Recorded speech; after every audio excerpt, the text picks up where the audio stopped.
প্রত্যেক বছরের মতো এবছরও ক্লাস 7 এবং 8-এ বিভিন্ন সাবজেক্টের সামার প্রজেক্ট দেওয়া হবে স্কুল থেকে। তবে আজকের ভিডিওতে আমি 7 এবং 8-এর একই সামার প্রজেক্ট থাকে, জিওগ্রাফি, যেটা তোমাদের নোটিসে সোশ্যাল সায়েন্স হিসেবে থাকবে। এটাই একটা টপিক, জিওগ্রাফি রয়েছে। তো স্কুলগুলোতে যখন জিওগ্রাফির সামার প্রজেক্ট করতে দেবে, তো এটাই করতে দেবে। কী প্রজেক্ট দেখিয়ে দিচ্ছি, দেখতে থাকো। আচ্ছা, এখানে তো বলে দিচ্ছি যে কী সামার প্রজেক্ট তোমাদের দেওয়া হয়েছে বা হবে এবার স্কুল থেকে। তার থেকেও বড় কথা, এটা কিন্তু আমার কাছে লেখাও আছে, তার ভিডিও তোমরা পেয়ে যাবে। আপাতত দেখে নাও যে কোনটা তোমাদের এবার করতে হবে। 7 এবং 8 দুটো ক্লাসের ক্ষেত্রেই একই জিনিস বলছে। Investigate the impact of urbanisation. এইটা impact of urbanisation on environment in West Bengal. মানে পরিবেশ, ওয়েস্ট বেঙ্গলের, পশ্চিমবঙ্গের পরিবেশের ওপর নগরায়নের প্রভাব আলোচনা করতে বলেছে, এবং তার সাথে একটা জিনিসকে গুরুত্ব দিয়ে সেই জিনিসটা লিখতে বলা হয়েছে বা করতে বলা হয়েছে, সেটা হলো সাস্টেনেবল ডেভেলপমেন্ট, মানে স্থিতিশীল উন্নয়ন বা বহতা উন্নয়ন। তো এইটাই তোমাদের নোটিশে রয়েছে, এবং এইখানে অনেক ডিটেলস দেওয়া রয়েছে, সেইগুলো আমি আর পড়লাম না। এগুলো তোমাদের স্কুল থেকেই দিয়ে দেওয়া হবে, বলে দেওয়া হবে, কিন্তু স্কুল থেকে লিখিয়ে দেওয়া হয় না, সেটা আমি লিখিয়ে দেব। দেখো, আমি একটা তোমাদের ভিডিওর একটা একটুখানি ক্লিপ তোমাদের দেখিয়ে দিচ্ছি, দেখে নাও। ওই ভিডিওটার লিঙ্ক তোমরা ডিসক্রিপশানেও পেয়ে যাবে, এন্ড স্ক্রিনেও পেয়ে যাবে। এই ভিডিওতে ডিসক্রিপশানে যাও, সেখানেই পেয়ে যাবে। এবং একই লেখা 7রাও লিখতে পারবে, 8রাও লিখতে পারবে। তোমরা স্কুল থেকে যদি খাতায় লিখতে বলে খাতায় লিখবে, না হলে A4 পেজ মানে জেরক্সের পেজে লিখবে, বা যদি চার্ট করতে বলে তাহলে বড় আর্ট পেপারের মধ্যে লিখবে। লেখাটা আমি দিয়ে দিচ্ছি, এবং কিভাবে লিখতে হবে সেটাও এই ভিডিওতে রয়েছে। আজকের এই ভিডিওতে সপ্তম শ্রেণী এবং অষ্টম শ্রেণীর স্কুল থেকে যে সামার প্রজেক্ট দেওয়া হয়েছে, তার মধ্যে ভূগোলের যে সামার প্রজেক্ট দেওয়া হয়েছে সেই বিষয়ে বলবো। পুরো সামার প্রজেক্ট কিভাবে লিখতে হবে, কেমন হবে বলে দেব। একই সাথে লেখা রয়েছে, তোমরা দেখেও নিতে পারবে কেমন লেখা হয়। বিষয়টি হলো নগরায়নের সমস্যা বা নগরায়নের কুফল, ব্যাড এফেক্টস অফ আরবানাইজেশন। এর ওপরে আমি সম্পূর্ণ আলোচনাটি করব, দেখতে থাকো।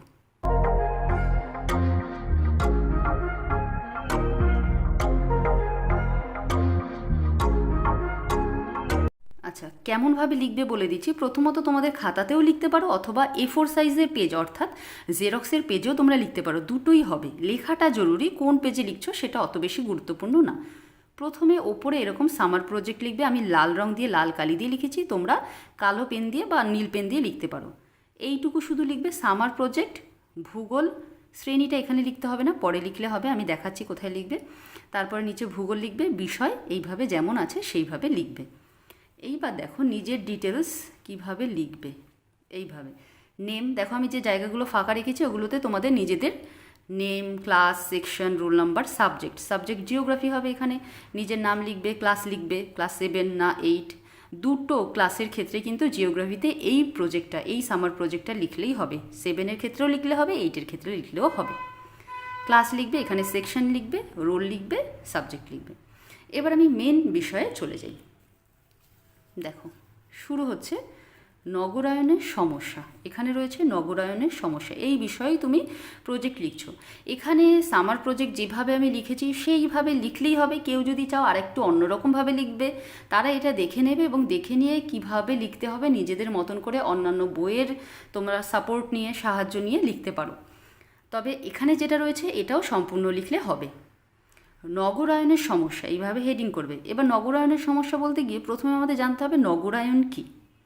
দেখো, নগরায়ন হলো এমন এক পন্থা যার মাধ্যমে গ্রাম ধীরে ধীরে শহরে পরিণত হয়, অর্থাৎ একটি অঞ্চলে জনবসতি বৃদ্ধি পেতে থাকে এবং সেই অঞ্চলে আধুনিক জীবনযাত্রার সমস্ত উপাদান সন্নিবেষ্টিত হতে থাকে।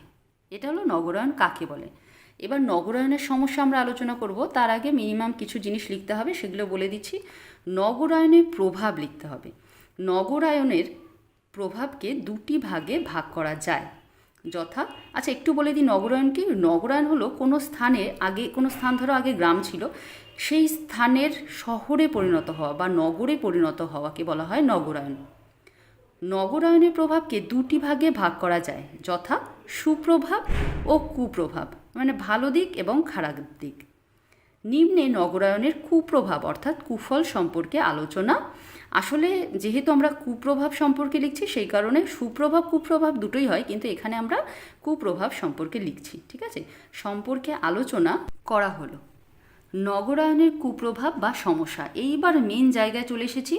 নগরায়নের সমস্যাগুলি হলো, প্রথম কি সমস্যা? আবাসন সমস্যা, মানে থাকার জায়গার সমস্যা। বিপুল পরিমাণ জনসংখ্যার পরিব্রাজনের ফলে, পরিব্রাজন মানে এক জায়গা থেকে আরেক জায়গায় আসা, বসত বাড়ির সমস্যা তীব্র আকার ধারণ করে। 39% বিবাহিত দম্পতির কোনো বাড়ি নেই। 35% পরিবার একটিমাত্র কক্ষে মানে ঘরে বাস করে। এরপরে দ্বিতীয় সমস্যা বা দ্বিতীয় প্রভাব দেখি কি আছে। বস্তি ও দখলদারি বসতি। অপরিকল্পিত ও অনিয়ন্ত্রিতভাবে শিল্প ও শহরায়নের ফলে মহানগরগুলিতে সরকারি জমি, ফুটপাত দখল করে ঝুপড়ি ও বস্তি নির্মাণ স্বাস্থ্য ও পরিবেশগত সমস্যা সৃষ্টি করে। আমাদের দেশের শহরবাসীর 25% বস্তিতে বসবাস করে। এরপরে 2 নম্বর সমস্যা হলো, 3 নম্বর সমস্যা দেখিনি। বেকারত্ব বৃদ্ধি। কর্মক্ষেত্রের তুলনায় বিপুল সংখ্যক কর্মী মানুষের নগরে আগমনের ফলে, নগরে আসার ফলে নগর বা শহরগুলিতে কর্মসমস্যা জটিলতর হচ্ছে। কলকাতা, মুম্বাই, দিল্লি ও চেন্নাইতে ভারতের অর্ধেক শিক্ষিত বেকার কেন্দ্রীভূত রয়েছে। এরপরে 4 নম্বর পয়েন্ট দেখি কি রয়েছে। 4 নম্বর পয়েন্ট, পরিবহন সমস্যা।